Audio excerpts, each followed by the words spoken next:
So in my last video, I kind of mentioned that I host a meditation group. And I guess I wanted to talk about that a little bit. It's not really important to this channel, but I think the reason I started it is important and is going to kind of explain a lot of the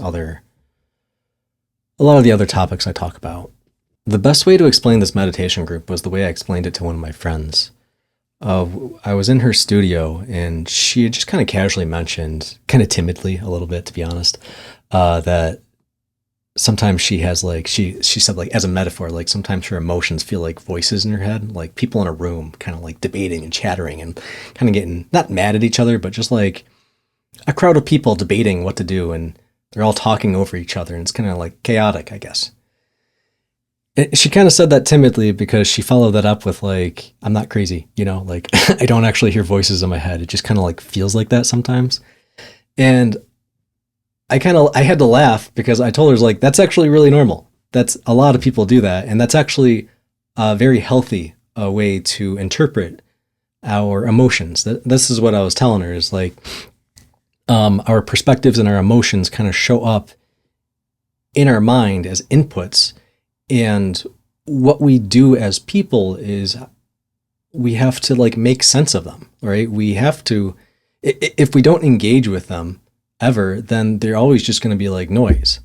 And the more we pay attention to our emotions and to our values and our perspectives, the more we're forcing ourselves to learn what they are and, like, abstract them into representations of something.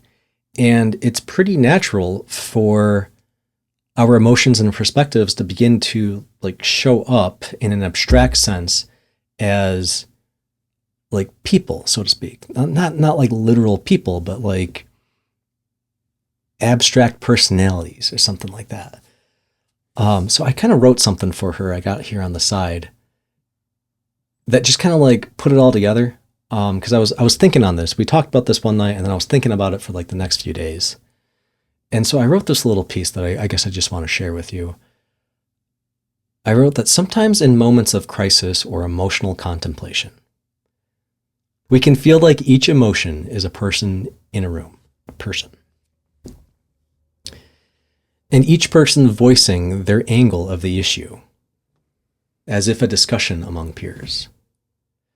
King Arthur and his knights at the Round Table fits the same idea symbolically, with King Arthur representing the totality of the self, the totality of our psyche, our mind, and each of his knights representing an emotion, a perspective, a value, or some sort of persona, thought, or, perspective.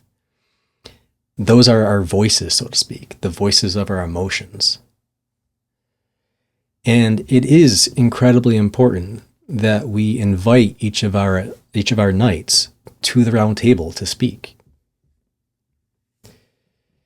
It's important that they each have a seat at our table, that they're welcomed and allowed to voice their self, that they're allowed to contribute their part to our whole.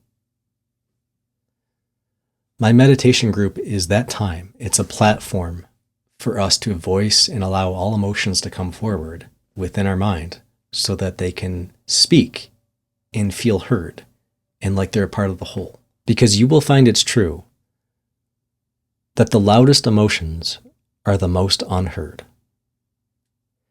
Think about that for a moment. The emotions that go on within you that feel the most out of control, the ones that you feel like you need to put the brake pedal on, that are just overwhelmingly trying to control you, which puts you in a position of trying to control them. Those are the ones that are the most unheard in some way, shape, or form. So the more we allow them to come forward and just be loud, the less loud they will become as you start to let them feel heard. I had some friends growing up where their family life was very loud. I remember being in their home, and the only way for anyone in that family to feel like they had a voice, that they could be listened to and respected, was to yell over the other person. The only reason they were yelling is because if they didn't, they weren't heard. It was the only way they could be heard. quite literally, that is the same thing going on within you and your emotions and your values, your perspectives and your voices, your knights at your table. If you're always excluding one or two or however many, then they're going to keep showing up and being loud because you can't get rid of them. They are you. They're within you. So this meditation group that I have isn't about clearing your mind and suppressing all thoughts and getting rid of all thoughts. It's not about the silence. It's about having the silence so that emotions can stand out and then you can acknowledge them and actually listen to them, right? It's really important. We're not there to dismiss them or be like, hey, yeah, whatever. Okay, I don't want to listen to you right now. No, it's whatever comes up is the one that wants to be heard. So you listen to them and you'll begin to find that outside of that time, outside of that meditation setting, they don't feel the need to be allowed and to try to control your life outside of there because they have their time. When you start to show up and give yourself a meditation setting, or just, you don't have to call it meditation, but like quiet time or whatever, reflection time, shadow work, whatever, the more you do that consistently, the more they're going to feel like they have a regular outlet and they don't need to be so loud. So that's what I shared with her. I wrote that out and I shared it in an email or something like that. And I've shared that with the people that go to my meditation group regularly. And they've all found that to be true in their own ways, I can tell. So if there's anything you take away from this video, I want it to be that meditation doesn't have to be about dead silencing your mind. That is one valid way to meditate. But I think it's way more valuable to work on silencing your conscious mind, to stop the chatter, quit the chatter of your mind so that something else can be loud in it. I know a lot of people that have told me they just can't meditate. It's too hard, or they like to meditate, but it's so difficult that they can't learn to enjoy it because every time they quiet their mind, it starts running off in some other direction. And I keep telling them, like, that's the point. That is the point you're doing it, right? The point is to create a quiet setting, music or whatever. It can be in whatever flavor or shape or form that you want it to be in.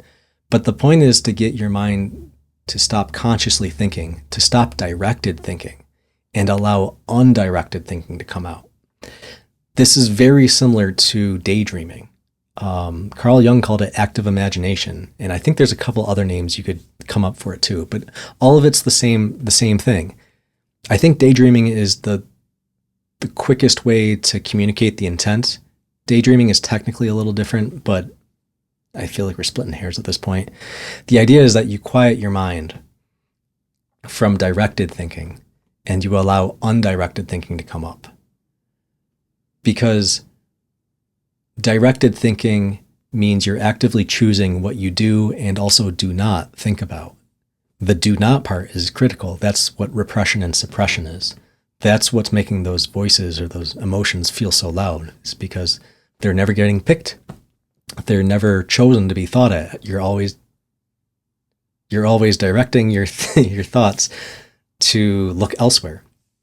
So when you can stop directing your thinking and allow undirected thoughts to come up, a lot of the time, the first things that are going to come up are the things that haven't been picked on, that haven't been thought about. So take that into consideration next time you meditate or next time the chance comes up. It's not about having a perfectly silent mind the entire time. It's about allowing those emotions to come up and simply letting them be.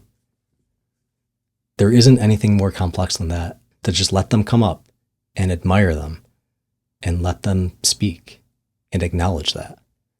Tell them in your mind, literally say, thank you for sharing. When I meditate, and it doesn't really matter which emotion, but something comes up, maybe it's like anger or jealousy or remorse or something like that. I feel the emotion, and then sometimes it's like some sort of like daydream or visual comes up. And at the end of that, I kind of ask myself, it's like, hey, what emotion was that? Because usually you don't immediately identify in words like what emotion that was. So I try to identify it and give it a name. And then I say, thank you for sharing. And that's it. That's how you make something feel heard, is you thank it for sharing. You thank it in the same way you treat a person, is like, thank you for sharing. That's it. That's the that's the whole process. There isn't anything more to it than that. Keep doing it regularly, and you'll start to see that your emotions get less rambunctious, I suppose. So anyway, that's it. I hope that's kind of transformed your idea of what meditation is or how to meditate. Maybe it's just inspired you to meditate in a different way. So yeah, thanks for watching. Appreciate it. But anyway, I'll catch you next time.